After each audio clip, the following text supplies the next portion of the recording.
First-person shooter games are really fun. Like, insanely fun. That's stupid! Some of my favorite games ever made are first-person shooters, and weirdly enough, most of them have been published by the company known as Bethesda. However, they have published some shooters that haven't been so well received. One of these games was Rage. Rage came out in 2011 and wasn't liked by too many people. It was critiqued by a lot of people for being another brown-tinted first-person shooter in an extremely oversaturated market with an extremely bland open world and a forgettable story. I managed to pick up a copy of Rage for about £2 during a Steam sale, and honestly, I wasn't the biggest fan of the game. For starters, the PC port was fucking horrible, so I had to mess with shit in the files to get it working, which is never really a good sign for any game.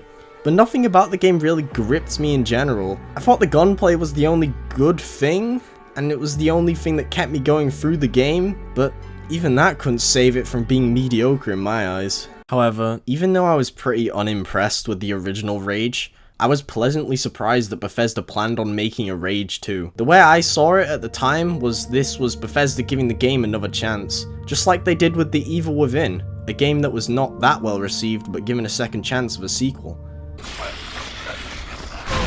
Honestly, I thought the second Evil Within game improved a lot on the first game. I mean, you can see what I thought of it in this video. This is a stupid plug, but you know, fuck you. This meant I thought that Rage 2 could learn from the mistakes of the original Rage and be amongst the ranks of amazing Bethesda first-person shooters. No, not you. Fuck off. Why are you here? But that didn't happen, according to most people, as Rage 2 came out to an even worse critical reception compared to the original Rage.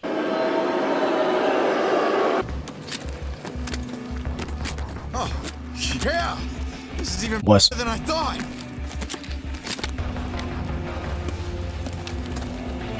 It somehow managed to get a lower overall Metacritic score and user score, but I ignored the hate thrown towards the game and decided to just form my own opinion. I picked up the game on day one and ended up beating it in 14 hours, and guess what I thought about the game? Brace yourself. Honestly, clench your fucking ass in anticipation. I really liked the game. Yeah, I'm out of here. This video is shit. Wow, I lost one of my 2 viewers with that opinion. So instead of this being a video shitting all over Rage 2, like most videos out there, I'll rather be focusing on why I personally enjoyed this game. I'm not saying the game is objectively amazing. I mean, it's pretty obvious. Since if you don't like the game, that's fine. Like, fuck you. So I bought the game on the day it came out, and before I hit the play button, I instantly knew I wasn't going to be playing this game for an innovative story that would make me give 2 shits about every single character in the game. I went in instead expecting an insanely fun, mindless first-person shooter, because honestly, that's the general gist I got from the game's marketing. A stupidly fun FPS game. That's it. I wasn't expecting anything else. The moment I started the game, it told me to select a character, 1 male and 1 female. That's it. There was 0 character development at all. Once I selected a character, I was given weapons almost instantly, and the moment I shot a bullet from the gun was the moment I knew this game was going to be a blast. Killing enemies felt visceral and extremely satisfying because of the guns and the impact they had. I have to congratulate the sound designers for making the best sounding guns in any first-person shooter game.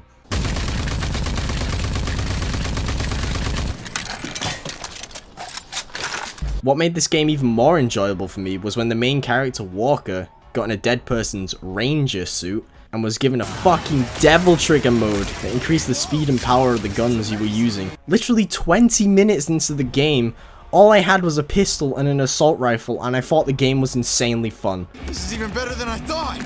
I saw a lot of people saying the start of the game was boring, so I have no idea why I personally found it so fun. After the tutorial mission, you're given a car and thrown straight into the open world to do whatever the fuck you want. You're given 3 markers to follow on the map for story objective shit, but you don't have to follow it. If anything, you shouldn't follow the story at this point because a lot of content is hidden from the player in the open world. You can find these things called arcs which give you powers and weapons, and you can end up missing 3/4 of them if you don't explore the open world. I did not mind this at all as it gave me more things to shoot with the extremely satisfying guns. Each weapon in the game felt unique and amazingly fun to use. You have things like a revolver that can make people spontaneously combust when you snap your fingers, a rifle that has the power of a fucking railgun, a rocket launcher that can lock onto enemies firing out multiple mini rockets, and there are a few others which I don't want to get into because I don't want this video to be too long. I mean, it's about Rage 2.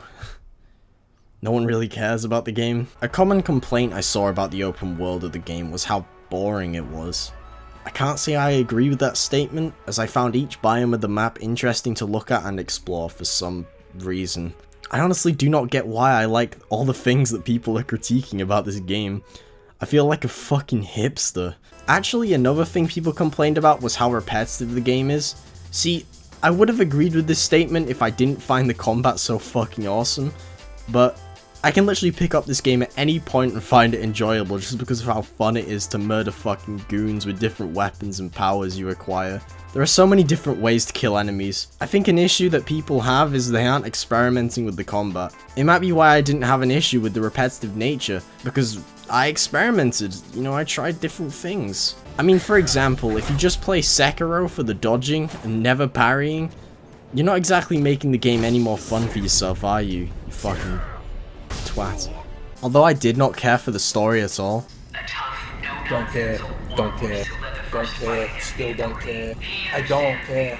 I did really enjoy doing the story missions, as it gave me more reasons to go and shoot things in the face, whilst occasionally letting me find an arc, which gave me more tools to experiment with in combat. The story in this game can be finished super quickly, because most of the content is in side activities, which honestly feels like the main focus of the game. Again, this is something I did not have an issue with, because of the environments for the side stuff feeling like they could have been main quests because of the amount of detail put into them. I remember finding this area where the side objective was as simple as finding a dead ranger's body, but the area was like an abandoned facility within a cave. You also have things like the camps where you're supposed to kill everyone, which has an insane amount of detail to the environment as well. Bear in mind, all of this side stuff the player can easily miss if they just don't explore the world. Unfortunately, there's no such thing as a flawless game. Except for Bloodborne, Dark Souls, and Sekiro. And Rage 2 is no exception.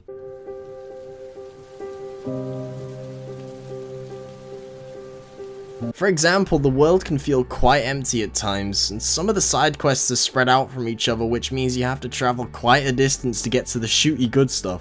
Of course, there's the story, which isn't interesting in the slightest, and the characters are boring pieces of shit that have the personality of a piece of cardboard. Oh, yeah, and the game has microtransactions, but I don't mind, because you can buy the shit from the store in-game anyway, and none of the stuff is game-changing. It's just stupid fucking weapon skins, but none of this stopped me from having a blast playing this game. In the end of the day, I'm not saying people who hate this game are objectively wrong. If anything, they make really valid points about the flaws in this game, but it won't stop me from talking about how much fun I had playing this game. I really recommend this game if you're looking for an insanely fun first-person shooter that gets straight to the point almost instantly. Kinda like Doom. Speaking of Doom, this game got me extremely excited for Doom Eternal.